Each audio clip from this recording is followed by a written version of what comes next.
السلام عليكم، مرحبا بكم معايا فيديو جديد ووصفه جديده على قناه رشيده ماين.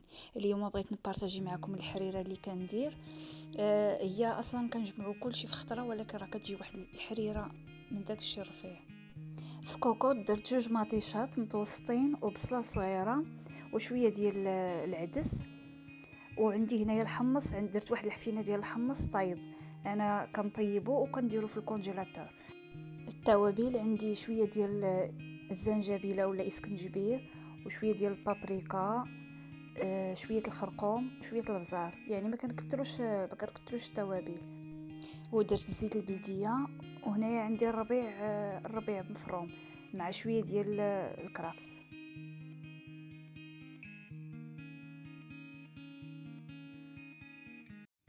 يمكن لكم تضيفوا قطعات ديال اللحمه ولا الدجاج. صافي هنا كنضيفوا الكميه الكافيه ديال الماء يكون بارد، ماشي ضروري يكون سخون. صافي كنسدو على الكوكوط وكنخليوها 25 دقيقه حتى 30 دقيقه تقريبا، وكنحلو عليها. كناخذوا ديك مطيشه وداك البصله كنطحنوها، ها هي انا طحنتها، وكنضيفها على داك الحمص والعدس من بعد ما طابو.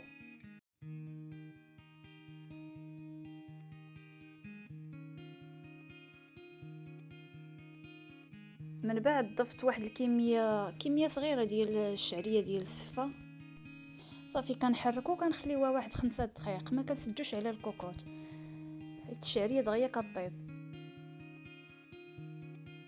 هنايا خديت واحد الكاس ديال الدقيق الفورس مع معلقه كبيره عامره ديال مطيشه ديال الحك اولا مركز الطماطم، وكاس ديال الماء. خلطتهم وضفتهم على الحريره ديالي وانا كنحرك شويه بشويه.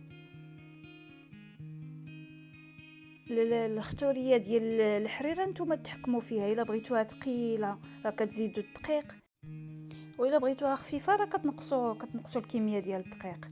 انا بغيتها تكون خاطره كيف ما كيبان لكم على هذا الشكل.